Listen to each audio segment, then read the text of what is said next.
prósperos e abundantes em Cristo Jesus.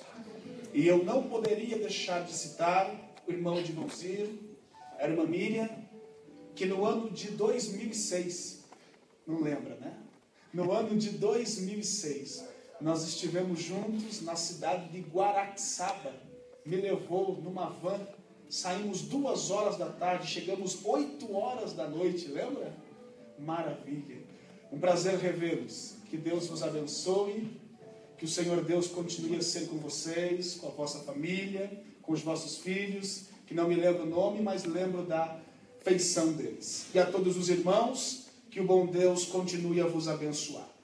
Vamos nesta noite falar um pouquinho da palavra de Deus, da vida deste apóstolo e pregador dos gentios, o apóstolo Paulo. Atos dos Apóstolos, capítulo de número 27, e o versículo 14, a Bíblia diz assim: mas, não muito depois, deu nela um pé de vento chamado Euroaquilão, e sendo o navio arrebatado e não podendo navegar contra o vento, dando de mão a tudo, nos deixamos ir à toa. E correndo abaixo de uma pequena ilha chamada Cauda, apenas pudemos ganhar o batel. E levado este para cima, usaram de todos os meios, cingindo o navio, e temendo darem a costa na Sirte, amainadas as velas, assim foram à toa.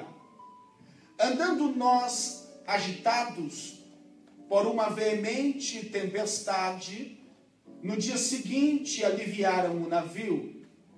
E ao terceiro dia, nós mesmos com as próprias mãos lançamos ao mar a armação do navio.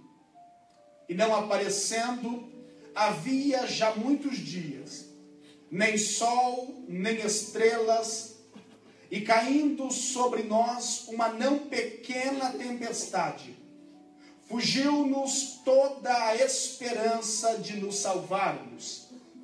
Havendo já muito que se não comia, então Paulo, pondo-se em pé no meio deles, disse: fora, na verdade, razoável, ó varões, ter me ouvido a mim e não partir de Creta, e assim evitariam este incômodo e esta perdição. Mas agora vos ademoesto a que tenhais bom ânimo, porque não se perderá a vida de nenhum de vós, mas somente o navio. Porque esta mesma noite, o anjo de Deus, de quem eu sou e a quem sirvo, esteve comigo, dizendo: Paulo, não temas, importas que sejas apresentado a César, e eis que Deus te deu todos quantos navegam contigo. Amém? Por favor, tome o seu assento nesta noite.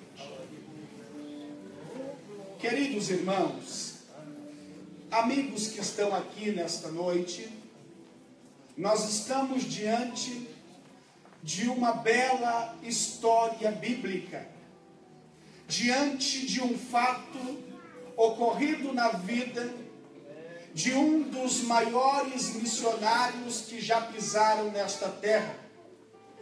Após o Senhor Jesus Cristo, não houve alguém com uma obra tão excelente, marcante e impactante como o apóstolo dos gentios, o apóstolo Paulo.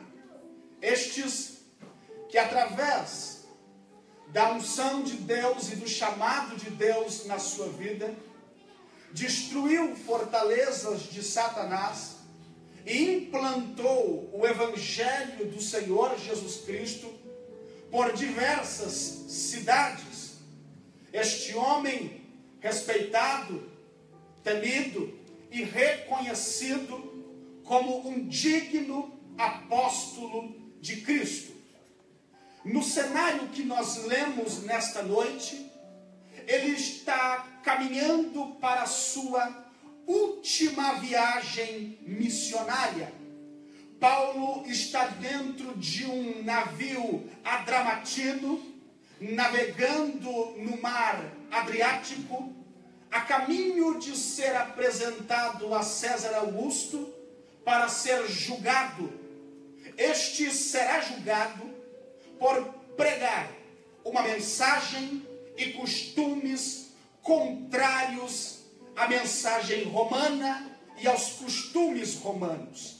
Para que a gente entenda um pouquinho, Paulo, há 2 anos antes deste evento, foi quase morto pelos judeus em Jerusalém.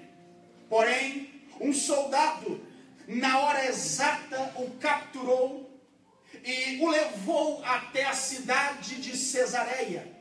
Na cidade de Cesareia, o apóstolo Paulo ficou preso durante 2 anos e foi interrogado por Félix, por Agripa I e por outros governadores daquela província.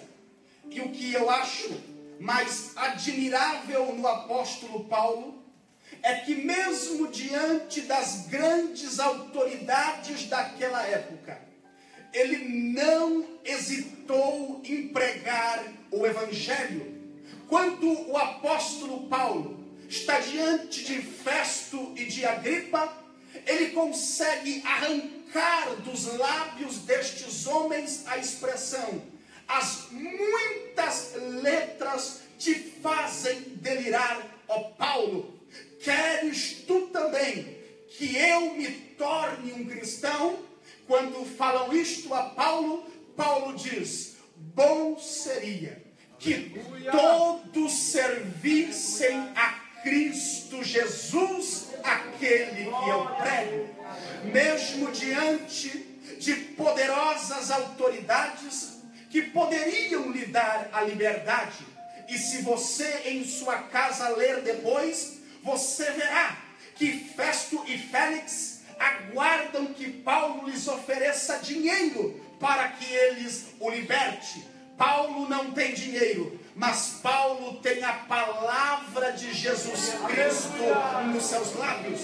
E após isto, Paulo vai apelar a César. Sendo ele um cidadão romano, tem o direito de ser julgado em Roma, para não ser morto pelos judeus e para não ser julgado de uma maneira errônea. Paulo apela para César em Atos dos Apóstolos, capítulo de número 25 e no versículo 11. Porém, para ser julgado por César, Paulo precisa ir até a capital, até a Roma. E eu quero que você entenda algo comigo. Se a tua Bíblia está em posse de suas mãos, rapidinho, abra ela, quando Paulo vai dizer no capítulo de número 23 e no versículo 11, entenda que ir até a cidade de Roma não é somente um projeto do apóstolo, é um sonho de Deus, é um projeto de Deus, é a vontade de Deus que Paulo vá até a Roma. Em Atos dos Apóstolos, capítulo 23 e no versículo 11, a Bíblia nos diz assim: e na noite seguinte apresentou-lhe-se o Senhor e disse: Paulo, tem ânimo, porque como de mim testificastes em Jerusalém,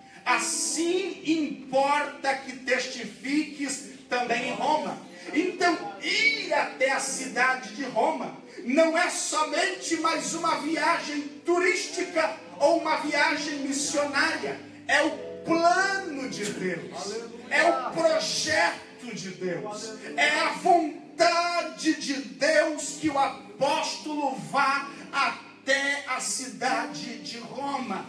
E quando Deus tem um plano, quando Deus tem um projeto, quando as coisas estão andando segundo a vontade de Deus, quando estão caminhando dentro do querer do Todo-Poderoso, ninguém pode interromper, parar, barrar aquilo que Deus projetou. E dizer que ninguém pode parar não significa que não haverá lutas, não significa que não haverá dificuldades, não significa que o caminho será somente de alívio e de sossego. Significa que quando seguimos a vontade de Deus, que quando andamos no querer de Deus, que quando nos submetemos à vontade de Deus, por maiores que sejam as dificuldades, por maiores que sejam as intempéries, e por maior que sejam os inimigos a pelejarem contra o projeto e o plano que Deus arquitetou, eles não obterão sucesso e nem êxito, porque é a vontade de Deus que levará o seu povo ao lugar que Deus quer colocar. É a vontade de Deus que fará com que as coisas fiquem nos seus devidos lugares. Esta não é a mensagem que quero pregar, mas me permita abrir um parênteses aqui e lhe dizer: se tu estás fazendo a vontade de Deus, se você está vivendo conforme a vontade de Deus, se você está seguindo aquilo que Deus projetou para a sua vida, descanse o teu coração e acalme a tua alma, porque na hora certa as portas elas vão se abrir, porque na hora certa o milagre vai acontecer, porque no momento certo o milagre vai se materializar, porque eu nunca vi, irmão de Bonzir, alguém fazer a vontade de Deus e acabar a sua vida angustiado, triste, abatido, depressivo. Muito pelo contrário, um dos maiores pregadores, o apóstolo Paulo, não termina a vida resmungando, murmurando e dizendo que Deus não foi bom. Ele termina a sua vida escrevendo ao menino Timóteo de dentro de uma cadeia romana: ah, Timóteo, quanto a mim, já estou sendo aspergido como sangue para sacrifício. Eu combati um bom combate. Eu não estou triste, angustiado ou depressivo. Eu estou acabando a minha carreira, Timóteo. Mas tem uma coisa: a fé está guardada dentro do meu coração. Só que o melhor ainda está por vir, porque Paulo diz: e não acaba aqui. De agora em diante eu aguardo a coroa do justo juiz que me dará naquele dia. Viva a vontade de Deus e a sua vida se realizará conforme os projetos dele.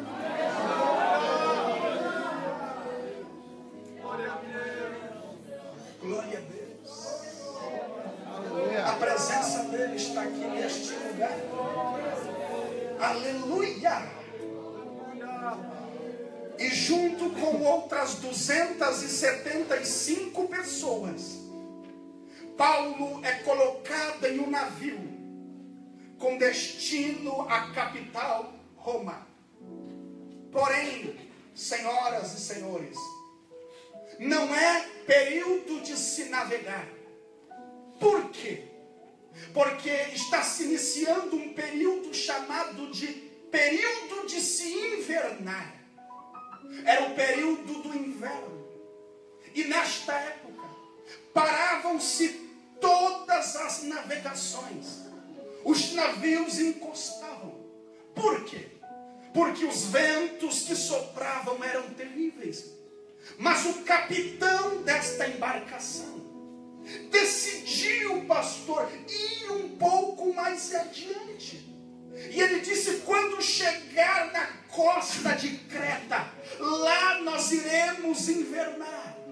E neste momento o vento é fraco. E quando o barco com o apóstolo Paulo está navegando, a Bíblia vai dizer que soprou soprou um forte vento, chamado Euroaquilão. Euroaquilão é um nome grego que significa vento do Nordeste. E quando este vento soprou no barco que estava o apóstolo Paulo, o barco foi jogado ao mar. E a Bíblia diz que os capitões daquela embarcação fizeram de tudo que podiam, mas viram que não tinham como combater contra aquele vento. Soltaram as velas, deixaram amarrado o navio para que ele não se destruísse. E a Bíblia usa uma expressão no final do versículo de número 15, dizendo: e depois de termos feito tudo, deixamos ir à toa.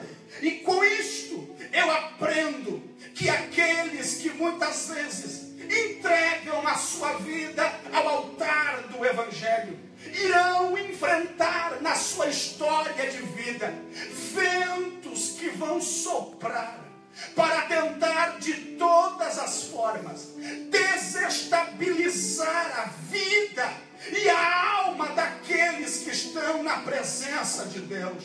E qual é a primeira coisa que os ventos da vida fazem contra as nossas vidas?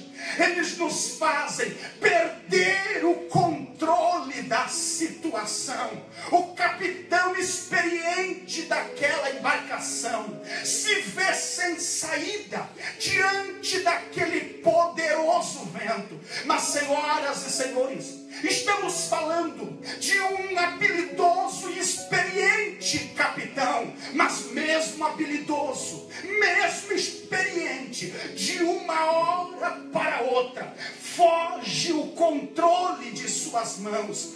Tudo que estava no lugar se desarruma, cai por terra, porque um vento decidiu soprar, porque uma tempestade decidiu balançar este barco.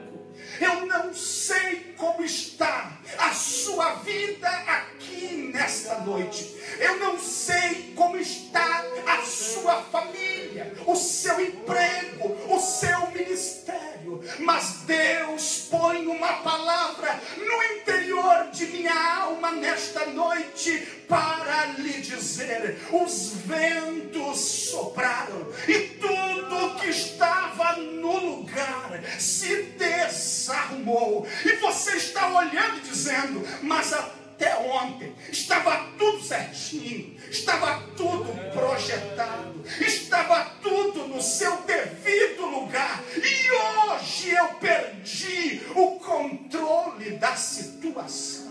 Hoje tudo se desarrumou por causa de uma crise, porque todo aquele que vive a sua vida no altar do Evangelho de Jesus Cristo, vai existir momentos na sua vida que vai se olhar e ver sem saída, vai se ver diante de um mar vermelho e olhar para o céu e dizer: e agora, Senhor, o que é que eu faço? Vai se ver diante de uma muralha de Jericó e dizer: e agora o que vai acontecer?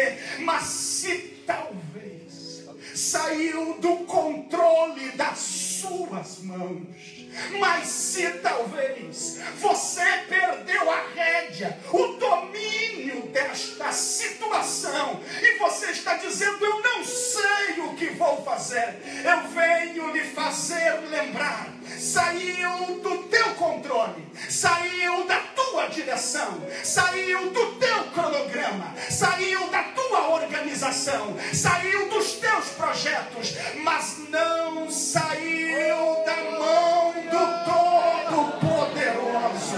Você pode ter perdido o controle da situação, mas aquele que está sentado sobre um alto e sublime trono de glória não perdeu o controle da situação. E te diz o Senhor desta noite: não importa se você perdeu o controle, ele ainda está na minha mão. O vento é dele e o mar também é dele, e o barco da sua vida é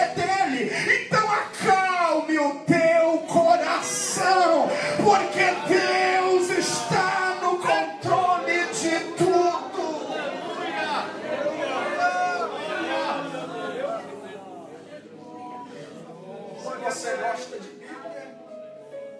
É só isso que eu tenho. E a primeira coisa que os ventos da vida fazem é tirar as nossas, fazer-nos perder o controle da situação. Meu Deus. Quantos casamentos que muitas vezes se encontram fora do controle. Crises e mais crises que lhe afetam. Mas a segunda coisa que os ventos fazem está no versículo de número 20, quando a Bíblia diz que não se via estrelas, nem o sol.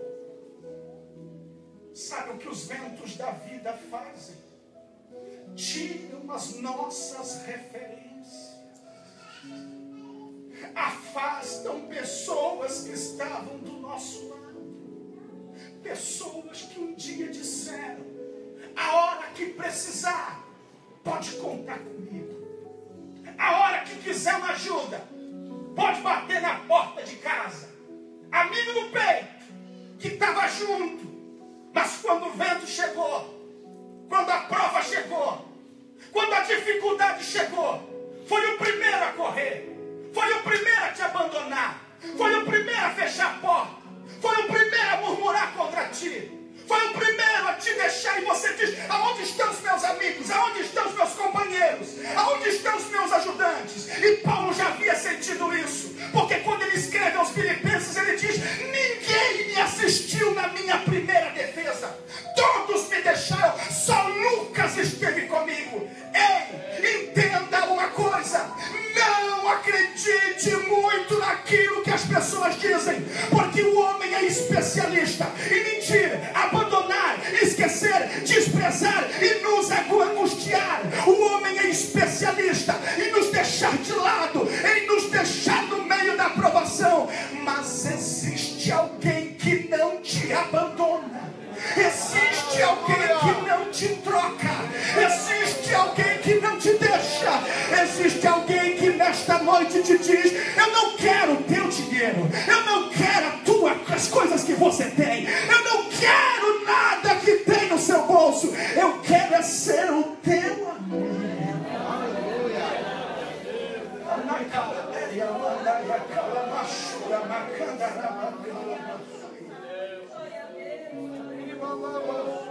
Aleluia!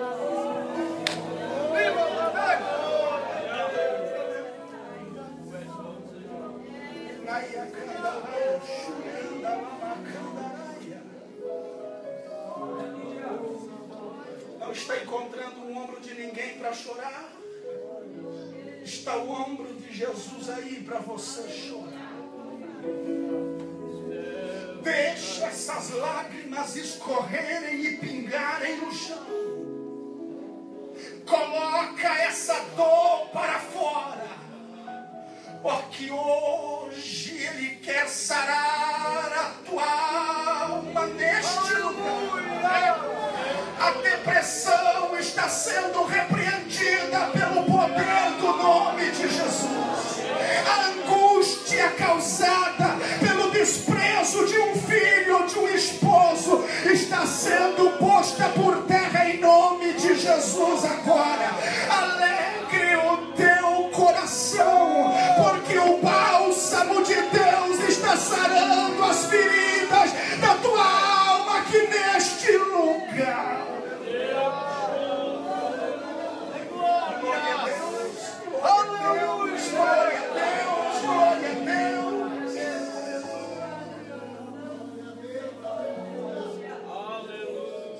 Senhoras e senhores, são 8h51, eu preciso parar. Rapidinho, deixa eu lhe dizer que o vento faz uma terceira coisa. E no final do versículo 20 a Bíblia diz, Paulo escrevendo, ou Paulo ditando a Lucas e dizendo: e quando subiu as referências, fugiu-nos toda a esperança de nos salvar. A esperança, ela é a amiga da fé. Porque a fé é crer no impossível, ou crer naquilo que ainda não é real ou material. A esperança é o caminho que nos leva a crer. Paulo, quando fala da esperança, Paulo escreve aos Romanos, no capítulo 5 e no versículo 5, dizendo que a esperança não traz confusão, porque o amor de Deus está derramado em nossos corações. Só que Paulo olha e diz: vai acabar aqui no meio deste mar. Eu vou encerrar aqui. Eu parece que vejo o apóstolo Paulo dentro daquele navio olhando para o céu e dizendo: 3 viagens missionárias, 2 vezes apedrejado, chicotadas eu até perdi a conta. E isso é tanto verdade que o apóstolo, quando escreve aos irmãos da Galácia, aos irmãos de Gálatas, Paulo diz: ninguém mais me inquiete, porque eu trago marcado no meu corpo as marcas de Cristo. Eu estou sentindo a presença de Deus.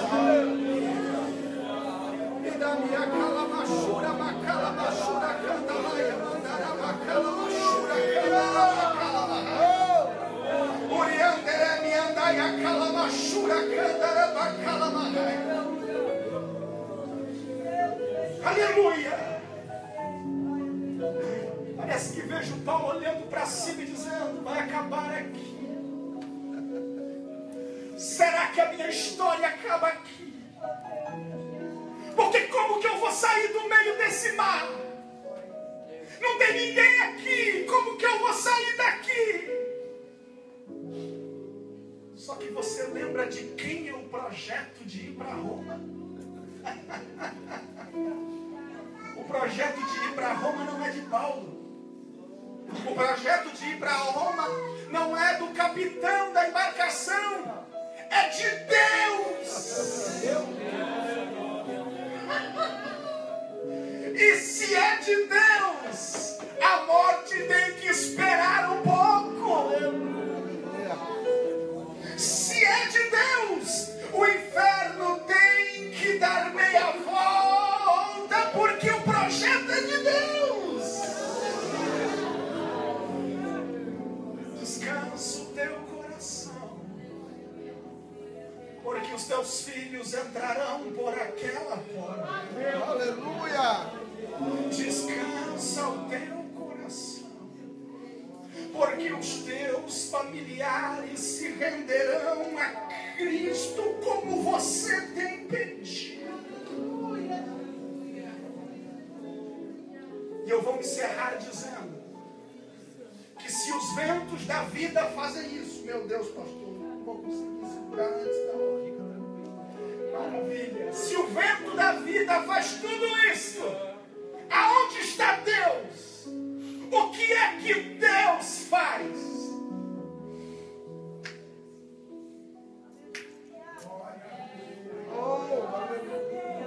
14 dias sem comer e sem beber. E de noite, sabe quem visita Paulo? Não é um anjo, é o anjo. É, pregador, cuidado com o que você vai dizer, vou dizer. O próprio Jesus visita o apóstolo Paulo naquele navio. Provo. Paulo diz: o anjo de Deus, de quem eu sou e a quem eu sirvo. E um pouquinho lá atrás, Paulo diz: ninguém adore a anjos, mesmo que ele desça do céu e vos anuncie outro evangelho, seja anátema. Então não é Miguel que está ali, não é Gabriel que está ali. Quem está ali é Jesus Cristo de Nazaré. E ele deixou o seu trono para visitar o seu servo na face da terra. E sabe o que ele diz? Sabe o que isso nos mostra? Eu vou encerrar e vou orar por você. Que o vento da vida pode fazer muita coisa. Pode tirar muita coisa do controle das nossas mãos. mas ele não pode nos afastar da presença de Deus. Porque mesmo dentro do navio, no subterrâneo daquele navio, Jesus entrou lá. Encerro este sermão lhe dizendo: talvez você ainda não tenha visto, talvez você ainda não tenha percebido, e talvez você ainda não tenha se dado conta, mas você só está de pé, você só está vivo, você só chegou aonde chegou por causa dele. Aleluia. Porque ele esteve contigo quando todos te abandonaram.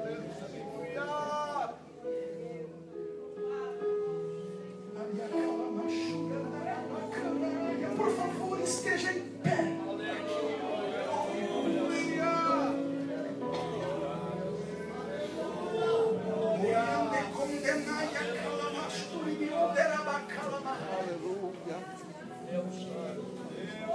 Escute, Deus está no controle deste culto nesta noite. Deus trouxe pessoas aqui para sarar as feridas destas pessoas. E o primeiro convite que eu quero fazer é para você, que entrou nesta casa de louvor e adoração a Jesus. E talvez você esteja afastado dos caminhos do Senhor, ou ainda não serve a Cristo. Hoje é o dia de você se render a Ele. Se tem alguém para reconciliar ou para aceitar a Cristo, esta é a hora, este é o momento. Ergue uma das suas mãos que eu quero te conhecer, eu quero orar. Aleluia. Eu vou perguntar mais uma vez: se existe alguém afastado dos caminhos do Senhor ou não evangélico, e hoje deseja reconciliar ou aceitar a Cristo, ergue uma das suas mãos, sai do seu lugar e venha diante do altar que eu quero orar por você. Eu não vou insistir mais. Você que a palavra de Deus falou, você que Deus trouxe neste lugar e a palavra foi como flecha no seu coração, e você precisa de um renovo de Deus, sai do seu lugar e vem aqui diante do altar, enquanto as irmãs vão louvar ao nome do Senhor, que eu quero orar por você. E Deus quer renovar a sua vida. Aleluia. Podem adorar o Senhor. Deixe Deus trabalhar. O vento balançou meu barco em alto mar, o medo me cercou e quis me afundar, mas então eu clamei ao Filho de Davi, ele me escutou, por isso estou aqui. O vento ele acalmou, o medo repreendeu, quando ele ordenou, o mar obedeceu.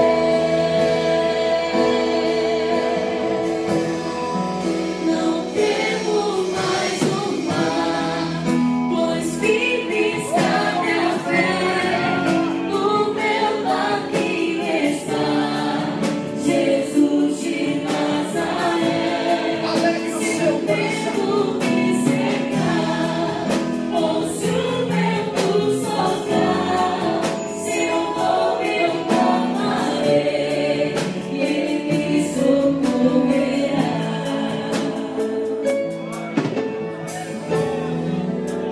Deus vai renovar vidas aqui. O vento balançou Se você pode fechar os seus olhos para adorar. em alto mar, o medo me cercou. E se você crê no que estou ministrando, Mas então eu clamei há uma nuvem da glória de Deus a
Deus trouxe pessoas aqui para sararem feridas da alma nesta noite. E se você acredita no que eu estou ministrando, lhe transmiti durante meia hora apenas a palavra de Deus. Mas neste momento, Deus estará liberando sobre nós uma unção da sua parte neste lugar. E feridas no interior da sua alma serão saradas agora. Feche os teus olhos por um momento. Em nome de Jesus Cristo de Nazaré, Senhor, desce sobre nós com o teu bálsamo agora. E sara estas feridas e essas dores na alma agora. Em nome de Jesus Cristo de Nazaré, seja renovado pela presença de Deus. Sinta a alegria da parte de Deus enchendo a tua alma agora. Sinta a paz de Deus enchendo a tua estrutura agora. Correntes caem por terra pelo poder do nome de Jesus. Cadeias são quebradas pelo poder que é no nome de Jesus. E você está